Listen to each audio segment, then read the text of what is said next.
जगतपुरा नाम के एक गांव में रामू नाम का एक मछुआरा रहता था। रामू बहुत सीधा साधा था, इसलिए सभी उसका फायदा उठाते थे। वो हर रोज नदी में अपनी नाव लेकर बीच दरिया में चला जाता और उसके बाद मछली पकड़ता था। रोज की तरह आज भी रामू अपनी नाव लेकर नदी के बीचों बीच चला गया।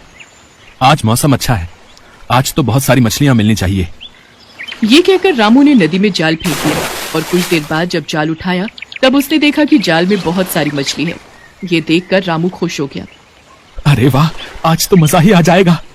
लेकिन रामू जब वो मछलियां लेकर नदी किनारे पहुंचता है तब रतन नाम का एक मछुआरा उसके पास आता है और रामू से सारी मछलियां छीन लेता है। ये क्या, मेरी मछलियां मुझे लौटा दो। नहीं, तुझे याद नहीं है, तूने मुझसे 200 रुपए उधार लिए थे, इसीलिए आज ये मछलियां मेरी हो गई। ये बोलकर रतन चला जाता है। रामू रोते हुए घर लौटता है। रामू की बीवी सरला रोने का कारण पूछती है और रामू सब कुछ बताता है। सरला गुस्से में कहती है, असल में खोट तुम में है, तुम कुछ कर ही नहीं सकते। मैंने एक पागल से शादी कर ली है, पागल से। रामू को सब लोग पागल ही बुलाते हैं। उसे अब इस चीज की आदत हो गई है। वो बस पूरे मन से भगवान विष्णु को बुलाता है। हे विष्णु भगवान, इस भक्त की मनोकामना पूरी कर दीजिए। सब लोग मुझे चिढ़ाते हैं, मेरा फायदा उठा लेते हैं, मुझे बचा लीजिए भगवान। भगवान विष्णु सब कुछ देख रहे हैं। वो अपने मन में कहते हैं, बेटा रामू, इतनी आसानी से किसी को कुछ भी नहीं मिलता है। अगर तुझे मेरी कृपा चाहिए तो तुझे परीक्षा देनी होगी। जब समय आएगा तब मैं तेरी परीक्षा लूंगा। उधर रामू रोज की तरह मर कर जीता रहता है। घर पर उसकी बीवी कहती है, देखो पिछले 2 दिन से मैंने कुछ नहीं खाया है। अगर आज भी पैसा नहीं लाए ना तो मैं तुम्हें छोड़कर चली जाऊंगी। हाँ। सरला की ये बात सुनकर रामू चिंता में पड़ जाता है। वो नाव लेकर बीच दरिया में चला जाता है और बहुत सारी मछलियां पकड़ता है। लेकिन पिछले दिन की तरह आज भी रतन सब कुछ छीन लेता है। रामू नदी किनारे बैठकर रोने लगता है। अब क्या होगा, अब मैं क्या करूं? खाली हाथ घर भी तो नहीं जा सकता। ये बोलकर रामू फिर से नदी में जाल फेंक देता है और उसके जाल में बस एक ही मछली फंसती है। मगर ये वाली मछली कुछ अलग है। ये दिखने में बाकी मछलियों की तरह नहीं है। इसका रंग सुनहरा है और माथे पर मुकुट जैसा कुछ है। ये देखकर रामू ताज्जुब में पड़ जाता है और उसके बाद सोचता है, अरे वाह, ये कितनी अनोखी मछली है। ऐसी मछली तो बाजार में बहुत दाम में बिकेगी। और तभी एक चमत्कार हो जाता है। वो अजीब मछली बात करने लगती है। नहीं नहीं, मुझे मत बेचो, मैं मरना नहीं चाहती, मुझे जीना है। मुझे तुम्हारे साथ घर ले चलो, नहीं तो यहाँ से कोई भी मुझे पकड़कर बेच देगा। ये कहते हुए उस मछली की आंखों से आंसू टपकने लगते हैं। रामू को उस मछली पर बहुत दया आती है। वो उसे लेकर अपने घर चला जाता है। घर पर सरला बोरिया बिस्तर बांधकर तैयार थी।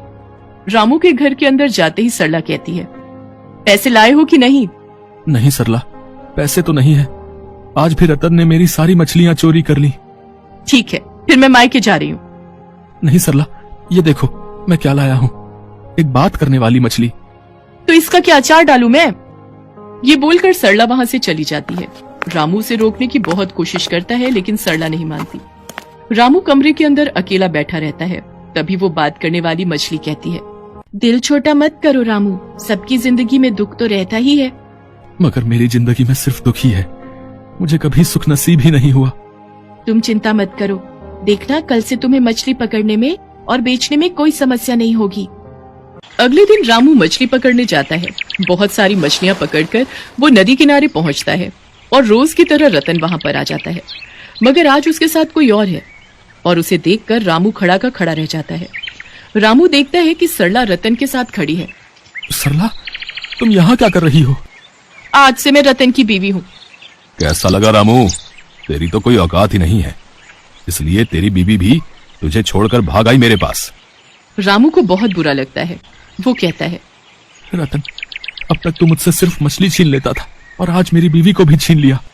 ये बोलकर रतन मछली लेने के लिए आगे बढ़ता है और इतने में उसका पैर फिसल जाता है। वो नदी में गिर जाता है। रामू दौड़कर वहां से चला जाता है। वो बाजार में उन मछलियों को बेचता है और उसे अच्छा दाम मिलता है। वो खुश होकर घर लौटता है और उस बात करने वाली मछली से कहता है, पता है, आज मछली बेचकर बहुत सारे पैसे मिले हैं। मैंने कहा था ना, आज से तुमको कोई परेशानी नहीं होगी। रामू उस मछली से हर रोज बात करने लगता है और ऐसे ही वो दोनों दोस्त बन जाते हैं। रामू मछली बेचकर हर रोज अच्छी कमाई करने लगता है और इसी बात से सरला का दिमाग खराब हो जाता है। वो रतन से कहती है, आखिर तुम कर क्या रहे हो? वो रामू दिन ब दिन अमीर होता जा रहा है। मगर कैसे? हर बार जब मैं उससे मछली छीनने जाता हूं मेरे साथ कुछ ना कुछ हो जाता है। मुझे लगता है ये उस बात करने वाली मछली की वजह से हो रहा है।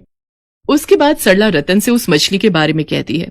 उसी रात को रामू जब सो रहा होता है तब रतन चुपके से जाकर रामू के घर से उस मछली को चुरा लेता है, उसे अपने घर ले जाता है। रामू की नींद टूट जाती है और वो देखता है कि बात करने वाली मछली गायब है। वो तुरंत उसे ढूंढने के लिए निकल जाता है। उधर रतन और सरला मिलकर उस मछली को मारने की कोशिश करते हैं। इस मछली को मैं मार डालूंगा। रतन एक चाकू से उस मछली को मारने जाता ही है कि तभी वहां रामू चला आता है और कहता है, मत मारो उसे, वो मेरी दोस्त है, मत मारो। ठीक है, हम इसे नहीं मारेंगे, लेकिन तुम्हारे पास जितने भी पैसे हैं वो सब कुछ हमें देना होगा। ठीक है, मेरे पैसे, मेरा घर, जमीन, सब कुछ ले लो, मगर मेरी दोस्त को छोड़ दो।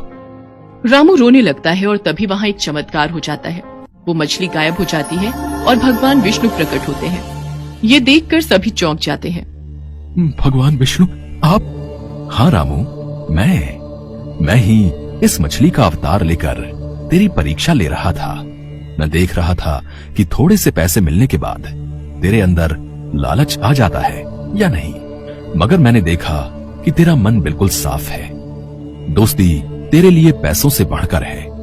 मैं प्रसन्न हूँ, इसीलिए मैं तुझे वरदान देता हूँ। तेरे पास बहुत सारे पैसे आएंगे, तुझे कभी किसी भी चीज की कमी नहीं होगी। और हाँ, कोई इंसान तेरा कुछ भी बिगाड़ नहीं पाएगा। भगवान के दर्शन पाकर रामू का दिल खुश हो जाता है और दूसरी तरफ सरला और रतन भगवान विष्णु से माफी मांगने लगते हैं। हमें माफ कर दीजिए भगवान।